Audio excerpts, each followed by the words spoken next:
Hello everyone. तो आज की वीडियो में हम डिस्कस करेंगे एसएससी स्टेनो 23 एग्जाम के लिए जीके सेक्शन के ऊपर और जो इंपॉर्टेंट रोल आपके लिए रखेगा इस एग्जाम में 23 वाले में।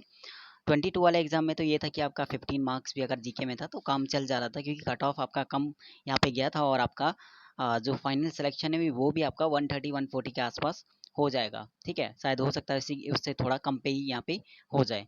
लेकिन 23 में बहुत सारी चीज़ें जो डिपेंड करेगा आपका मार्क्स पे, टोटल मार्क्स आप कितना स्कोर करते हैं उसके ऊपर, क्योंकि 23 में आपका वैकेंसी जो सबसे ज़्यादा इंपॉर्टेंट चीज़ है कि वैकेंसी इतनी नहीं रहेगी जैसे 22 वाले में था। तो कम्युनिटी में मैंने एक पोस्ट भी डाला था जहाँ पे वैकेंसी काफ़ी लोग कह रहे हैं कि 1000 से 1500 के आसपास रहेंगी और इतना अंदाज़ा है कि इतने के आसपास वैकेंसी रहने के चांसेस हैं। अब इंपॉर्टेंट चीज़ है कि जीके में उसके लिए ये है कि अगर वैकेंसी कम रहेंगी तो उतना अच्छा स्कोर होना ज़रूरी है। तो 145 तो आपका रॉ होना चाहिए और जो नॉर्मलाइज स्कोर है वो कम से कम 150 प्लस तो आपका होना चाहिए मिनिमम, जो आपका सिलेक्शन के लिए होना चाहिए। तो करंट के जीके सेक्शन के ऊपर बात करें, दो चीज़ें यहाँ पे मैं स्टार्ट करने जा रहा हूँ। एक तो कम्युनिटी में डेली का टारगेट आपको दे दूंगा, यानी टारगेट का मतलब ये है कि अगर आपने टॉपिक किया है तो आपको वो चीज़ें क्या होता है साथ साथ करते हुए चलना, जो भी आपका चल रहा है यहाँ पे डेली का शेड्यूल उसके साथ उसे भी कंटिन्यू करता है वे चलना, ताकि इससे ये होगा कि 45 डेज आपके पास ये होगा कि आप एक्सपेक्टेड 100 टॉपिक जितने भी होंगे सब कवर हो जाएंगे। अब यहाँ पे बात करते हैं कि स्टैटिक और करंट का इंपॉर्टेंट रोल लगता है। कोशिश करना कि जो अपने खुद के नोट्स हैं, टॉपिक वाइज नोट्स यहाँ पे नहीं लिखा है क्योंकि नोट्स आपको खुद के बनाने हैं। तो खुद के नोट्स को कोशिश करना कि अगर शॉर्ट जितना शॉर्ट हो सके उतना शॉर्ट। एक बार मैं दिखा देता हूँ जैसे टॉपिक वाइज नोट्स आपको कैसे शॉर्ट में बनाने हैं। एग्जाम्पल देखो, शॉर्ट नोट जैसे हमने मिड हिस्ट्री, जैसे मुस्लिम अटैक यहाँ पे, तो मुस्लिम अटैक में इतनी क्वेश्चन पूछेगा कि फर्स्ट अटैक किसने किया, कहाँ पे किया था और कौन सा रूलर उस टाइम पे रूल कर रहा था, क्या टारगेट था उनका, क्यों अटैक किए थे। इसके बाद जैसे महमूद गजनबी के ऊपर आता है, कितने बार अटैक किया, कौन सा अटैक कब किया।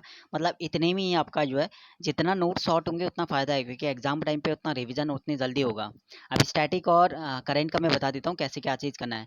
तो ये पीडीएफ भी अगर चाहिए तो मैं दे दूंगा, लेकिन ये चीज़ें हैं कि पीडीएफ के लिए थोड़ा बहुत वीडियो देखना पड़ेगा तभी चीज़ें समझ में आएंगी इसका, कि क्या किस टाइप से ये चीज़ें लिखी हुई है। तो इस टाइप से ही खुद के नोट्स बनाने हैं शॉर्ट तरीके से, तो बहुत ज़्यादा हेल्पफुल रहता है एग्जाम टाइम पे। वो आने वाले यानी अगले 2 महीने में वो चीज़ इंपॉर्टेंट रहता है। तो अभी अगर आपके पास नोट टॉपिक वाइज हैं डिटेल में, उनको जितना शॉर्ट हो सके उतना शॉर्ट करने की कोशिश करना, और ताकि रिविजन करने में बाद में आसानी हो। बात करते हैं स्टैटिक की, तो स्टैटिक में पहले आपको एक्सपेक्टेड टॉपिक को कवर करना है। तो वही चीज़ है कि आपका जो डेली का टारगेट अगर मैं कम्युनिटी पे डालता हूँ तो उसमें एक्सपेक्टेड टॉपिक ही आपका रहता है, जिसमें फोक डांस से क्वेश्चन आता है बहुत ज़्यादा। लेकिन थोड़ा बहुत इस बार चेंज ये करना है कि जब आप डांस फॉर्म करो, जैसे आंध्र प्रदेश के डांस फॉर्म है, तो यहाँ पे जो इंपॉर्टेंट पॉइंट है कि कौन सा डांस फॉर्म कौन से ट्राइब्स मनाती है, कौन से डे मनाती है और क्यों मनाया जाता है, तो ये चीज़ें कुछ इंपॉर्टेंट पॉइंट अब एग्जाम में पूछ रहा है। तो थोड़ा बहुत अपडेट आपको करना है, कुछ टॉपिक को आपको अपडेट करना पड़ेगा, डांस फॉर्म को, डांसर्स को, इंस्ट्रूमेंट को। ठीक है, जैसे अब घराना पूछ लेता है, तो बहुत सारी चीज़ें ऐसी है जो आप चेंज कर रहा है। तो धीरे धीरे ये है कि टॉपिक जैसे आपने पहले किया हुआ है तो उसको थोड़ा बहुत अपडेट करने की ज़रूरत है। पूरी किसी तरह किसी एक पीडीएफ पे डिपेंड मत रहना। तो पीडीएफ फॉर्म अगर ये चाहिए तो मैं दे दूंगा टेलीग्राम पे। ठीक है, और जिसको भी चाहिए तो मैसेज कर देना, वहाँ पे पीडीएफ फॉर्म मिल जाएगा। तो जब आप स्टैटिक जैसे करोगे, जैसे आंध्र प्रदेश के यहाँ पे डांस फॉर्म दिए हैं, फॉर्म डांस आंध्र प्रदेश वाले दिए हैं, तो आंध्र प्रदेश के इतने हैं। जब आप दूसरी पीडीएफ देखोगे तो उसमें एक दो एक्स्ट्रा मिलेंगे। तो 2 पीडीएफ तो मैं कहूँगा कि 2 पीडीएफ से स्टार्ट ही करना है। एक तो मेन होना चाहिए, जैसे ये मेन हो गया, तो इसमें जैसे दूसरी पीडीएफ से जब आप डांस फॉर्म देखोगे तो 2 या 3 ही नहीं मिलेंगे, तो उसको यहीं नोट डाउन कर लेना। कभी-कभी ये होता है कि हमारा दूसरी पीडीएफ वाला डांस फॉर्म आ जाता है, ठीक है, इंपॉर्टेंट कोई एक छूट जाता है। तो ये चीज़ थोड़ा बहुत चेंज करना पड़ेगा, एक्स्ट्रा मतलब थोड़ा एफर्ट डालना पड़ेगा जीके में, तब जाके थोड़ा स्कोर ठीक होगा। तो एक पीडीएफ ये रहा। अगर ये चाहिए तो मैं यहाँ पे सेंड कर दूंगा। इसमें टॉपिक वाइज यहाँ पे लिस्ट टॉपिक तो काफ़ी दिए, लेकिन इनमें एक्सपेक्टेड टॉपिक को पहले कवर करना है। टॉपिक तो सभी इंपॉर्टेंट है, लेकिन एक्सपेक्टेड जैसे आपका डांस फॉर्म होता है, इंस्ट्रूमेंट होता है, फोक डांस हो गया, ठीक है, डांसर्स हो गया, उसके बाद आपका सेंसस हो गया, फेस्टिवल हो गया, और यूनेस्को हेरिटेज साइट्स हो गया। तो ये वाले टॉपिक को पहले निपटाना है, जिनसे क्वेश्चन ज़्यादा पूछा जाता है। बाकी एक पीडीएफ ये वाली भी है, तो इससे भी आप चीज़ें थोड़ा कर सकते हो। कोई भी एक पीडीएफ यानी कोई भी एक बुक या जो भी पीडीएफ है आपका स्टैटिक का, उसी को निपटाना, उसको और देखना। उसके बाद दूसरी पीडीएफ जब आप देखोगे तो उसी में, उसी वाले पीडीएफ में या उसी नोट्स में स्टैटिक वाले में उनको ऐड करते हुए चलना, बस ये है। तो यहाँ से ये वाली सेकंड पीडीएफ है, इसमें आपका बाइलिंगुअल दिया रहता है। थोड़ा फ़ायदा ये रहता है कि इंग्लिश और हिंदी, वो वाली पीडीएफ, वो वाली बुक भी आपका बाइलिंगुअल दोनों लैंग्वेज में आती है, तो ऑनलाइन ऑर्डर कर सकते हो। बाकी पीडीएफ से अगर पढ़ा जाता तो पीडीएफ से कर लो, नहीं तो बुक तो लेनी पड़ेगी स्टैटिक की कोई ना कोई, और इम्पोर्टेंट टॉपिक आपको कवर करना पड़ेगा। टारगेट पहले होने चाहिए कि जो इंपॉर्टेंट टॉपिक है जिनसे क्वेश्चन के चांसेस 90% होते हैं उनको पहले कवर करना है।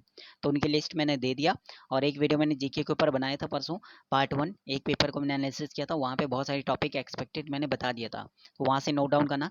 एक दो पेपर को और एनालिसिस करूँगा, वहाँ पे कुछ चीज़ें होंगी वो चीज़ें मैं बता दूंगा। ऐसी करंट अफेयर्स है तो करंट अफेयर्स के लिए ये है कि जैसे ये सबसे पहले तो आपको इंपॉर्टेंट चीज़ है जो आपका नई नई जैसे अपॉइंटमेंट हो रहे हैं उनको पहले कवर करना है, यानी पहले शॉर्ट चीज़ों में कवर है। जिसका ईपीएफओ वाला एग्जाम है 1 तारीख वाला, तो उसको तो पहले इस पीडीएफ फॉर्म से अच्छे से ये वाली पीडीएफ तो करनी पड़ेगी। ये इंग्लिश और हिंदी दोनों लैंग्वेज में आ जाती है, तो ये पीडीएफ अगर चाहिए तो मैं दे दूंगा। इसको पहले कवर कर लेना क्योंकि यहाँ पे जो लेटेस्ट अपडेट जो अपॉइंटमेंट हुए हैं वो चीज़ें पहले करना है, और उन्हीं से क्वेश्चन 90% से ज़्यादा चांसेस है कि वो क्वेश्चन पहले आते हैं जो अभी लेटेस्ट अपॉइंटमेंट या वो चीज़ें ज़्यादा होती है। अपॉइंटमेंट हो जाएगा, अवार्ड हो जाएगा, नोबल प्राइज़ हो जाएगा, उसके बाद रैंक हो जाएगा, एक्सरसाइज हो जाएगा, तो सभी चीज़ें दिया है। तो ज़्यादा नहीं है इसमें। पीडीएफ अगर इस पीडीएफ को अगर करना चाहते हो तो यही 10 दिन के अंदर हो जाएगा अच्छे से, अगर करना चाहो तो। और चांसेस हैं कि अगर 1 तारीख वाला जो एग्ज़ाम है पीएफओ वाला, ज़्यादातर चीज़ें इसमें से चीज़ें आपका आ जाएगा। ठीक है, तो ये चीज़ें कर लेना। और एक और बुक आती है कौन सी वाली, स्पीडी वाली। अगर ये स्पीडी वाली बुक्स आप कर रहे हो जीके, जैसे स्पीडी बुक बहुत बढ़िया है, तो इसमें पहले अगर क्या करना है तो इसमें पहले ये वाली चीज़ें पहले कवर करना है। जैसे जो चेंज हुआ है, जो डार्क के उन्होंने किया है हाईलाइट, ये वाली चीज़ें पहले देख लेना क्योंकि 90% चांसेस इस वाले एग्जाम में चीज़ें पूछा है। तो ये ठीक है, तो ये हाईलाइट वाली चीज़ों को पहले देख लेना एक बार में। ये बहुत ज़्यादा इंपॉर्टेंट है, हाईलाइट वाली चीज़ें जो अपडेट वाली हैं, इनको पहले कवर कर लेना पीडीएफ स्पीडी वाली बुक से। अपॉइंटमेंट तो ज़्यादातर इन्हीं में से पूछेगा, 90% से ज़्यादा चांसेस होते हैं।